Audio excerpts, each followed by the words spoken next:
Good day everyone, my name is John Lloyd Acosta and with my companion Sarsaba Germain and Cyril Joy Tomas. So today we are tackling about the definition of writing instructions and procedures. So which is the module 9. So first, the introduction. The definition of instruction and procedures. Instruction and procedures are essential documents in technical writings communication that guides users through a sequence of actions to achieve a specific goal. So the critical importance, well-written instruction prevent frustrations, errors, wasted time, and potential danger. So next is the relevance to the module. So the relevance to the module is this report focuses on writing instructions and procedures. It explores the fundamental principles, practical strategies, and systematic steps involved in creating effective instructions documents. Special emphasis is placed on safety warnings, visual aids, and the use of simple, direct language to enhance understanding. Next is the objectives of our study.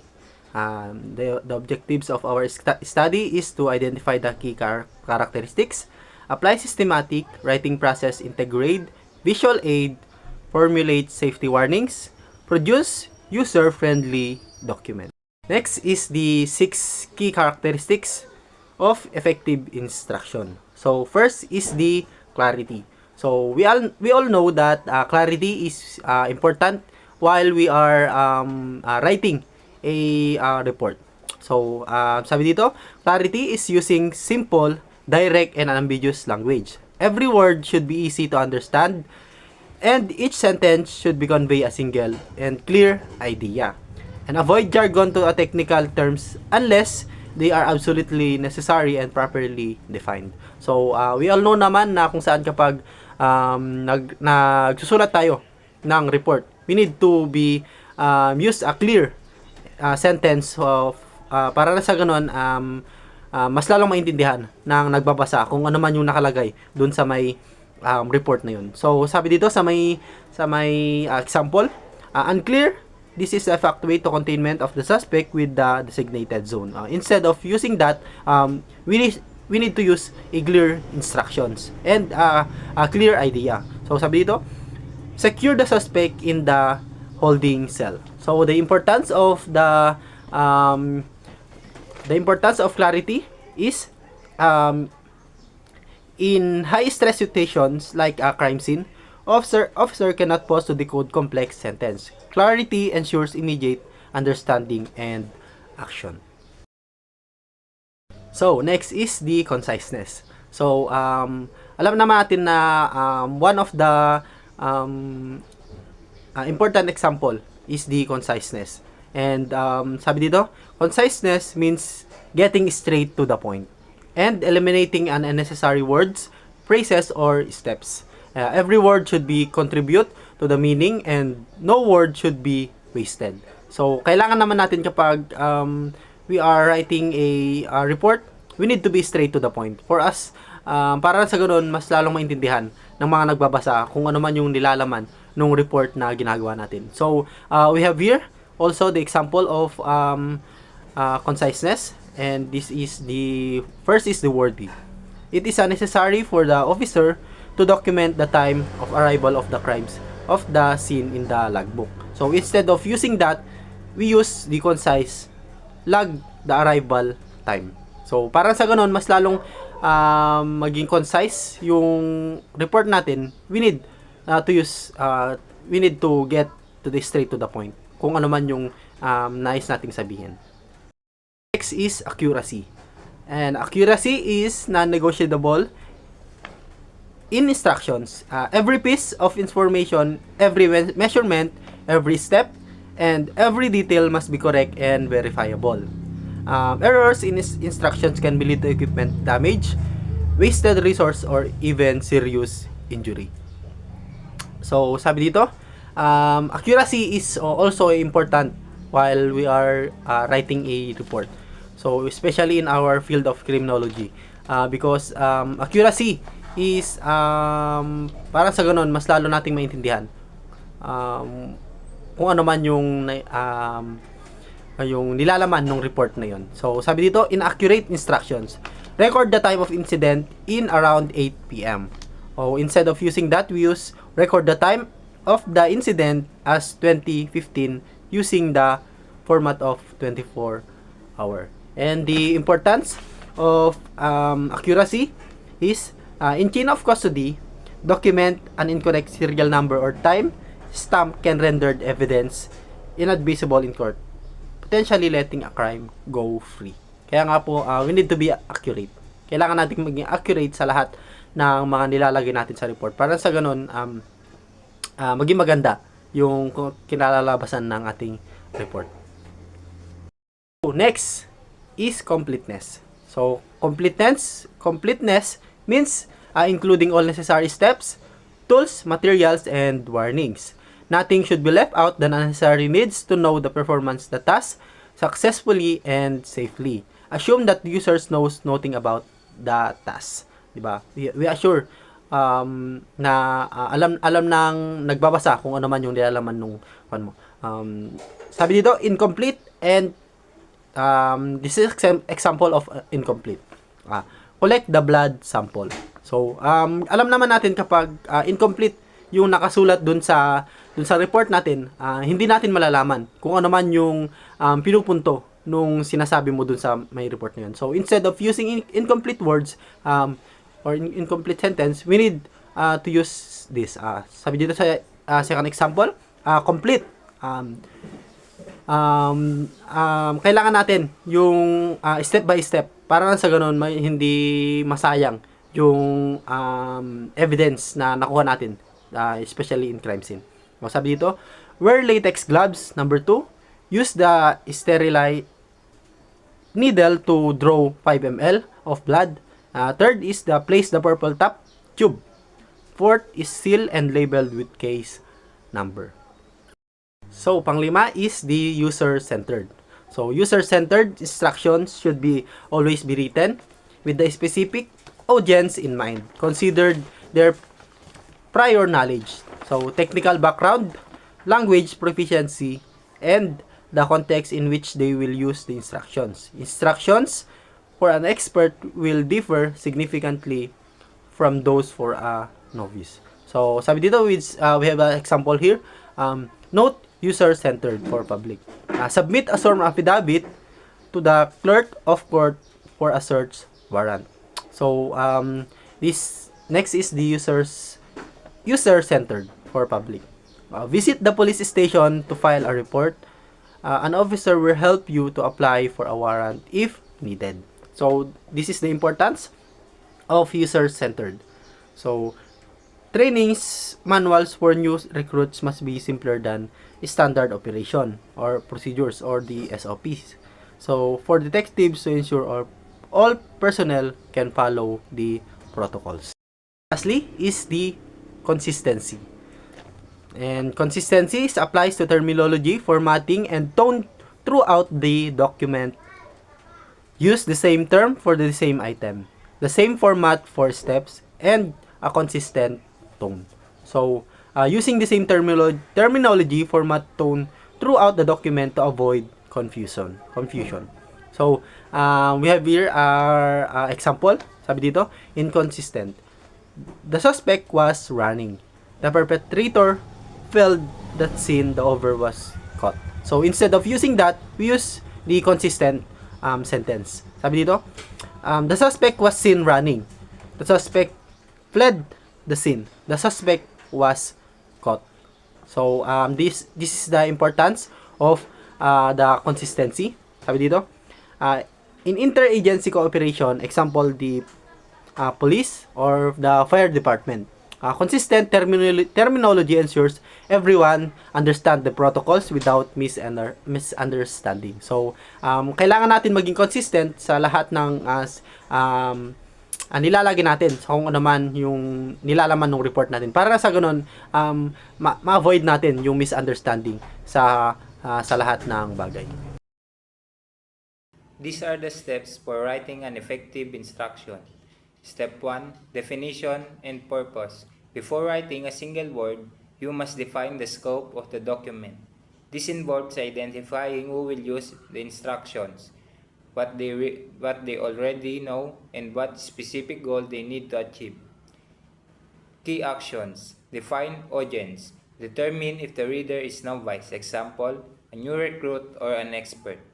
Set the scope. Clearly outline the boundaries of the task, example, from arrival at the scene to evidence submission. Gather resources. Place all necessary tools, materials, and information required to complete the task. Okay, next step is step 2, organize the information logically. Definition and purpose. Instruction must follow a logical sequence, typically chronological time-based.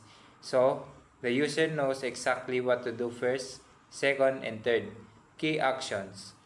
Chronological order. Arrange step in order they must be performed. Break down tasks. Divide complex tasks into smaller manageable steps. Use structure. Utilize numbered lists, headings, and subheadings to guide the reader's eye. Criminology example. Task. Crime scene processing. Sequence. Secure the perimeter. Document the scene, photos or videos. Collect physical evidence, package, and label items. Structure. Use bold headings for each major phase.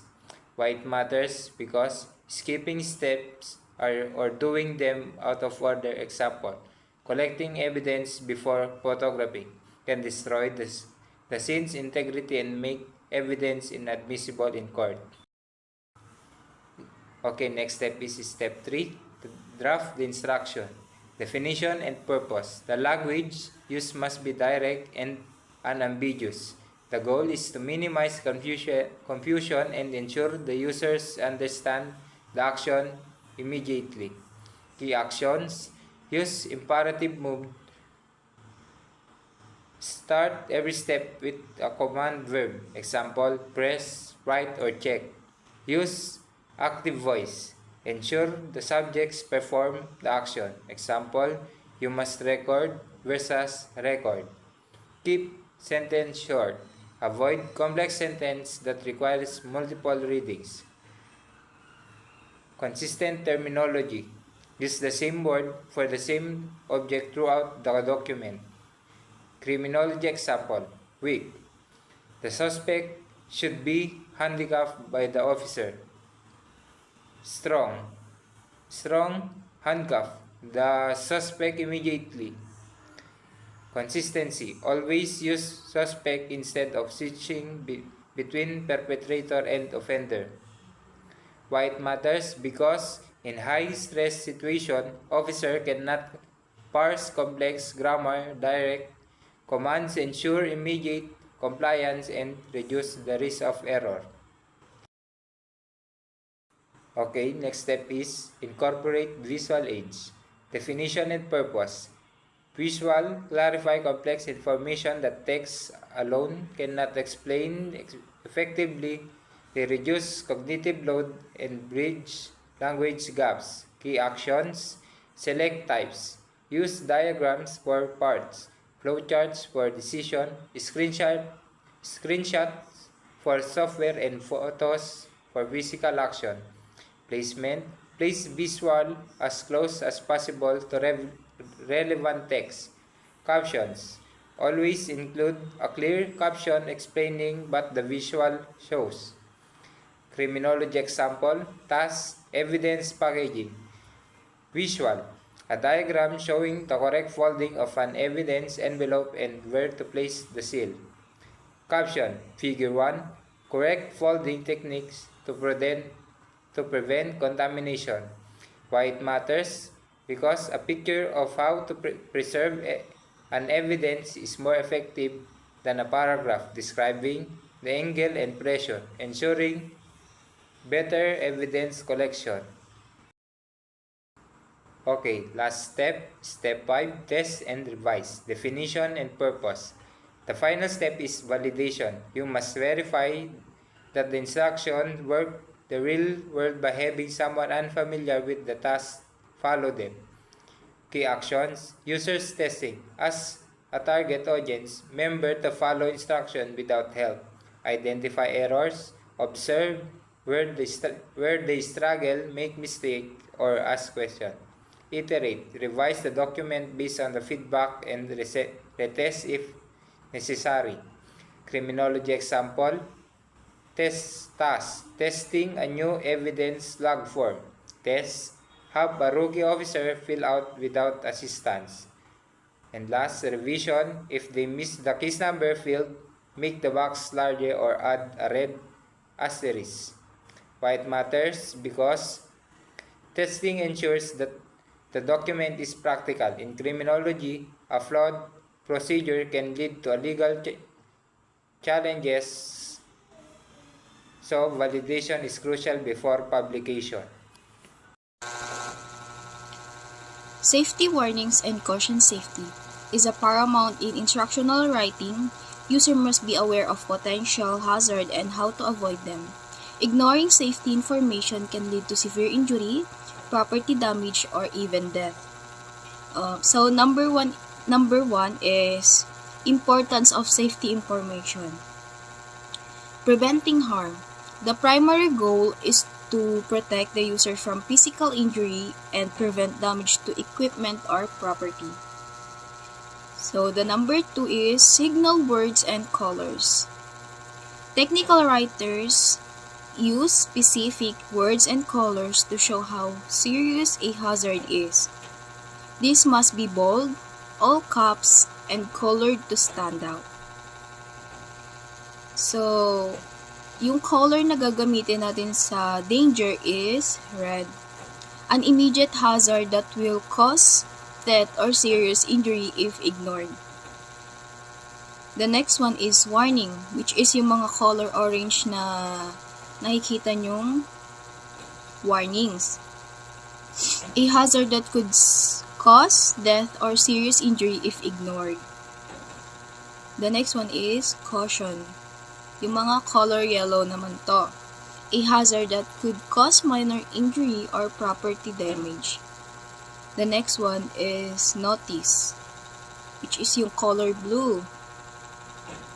Important information not related to injury. Example, equipment damage. When to use. For professional tips or property care. So the last one, safety warnings and cautions safety, is the placement of safety warnings. Placement of safety information. Safety warning should be placed before the step where the hazard might occur, ensuring the user sees it before performing the risk action. They should also visually distinct from the regular instruction text. Before the step, place the warning immediately before the action that causes the hazard. Example, put the danger warning before the step load the firearm.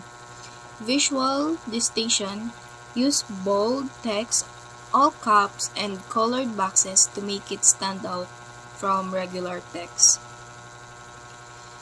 So our conclusion is conclusion and professional application. Summary. Writing clear, accurate, and user-friendly instruction is a fundamental skills in technical communication. Criminology relevance. As a future law enforcement officers, forensic experts, or legal professional, you will create reports, SOPs, and manual mastering that skills ensure that your instructions uphold justice, maintain safety, and prevent error in the field. Final goal. The goal is to make complex information accessible and actionable for every user. By practicing these principles, you became a highly effective technical communicator who can protect lives and ensure the integrity of the law. That's all. Thank you.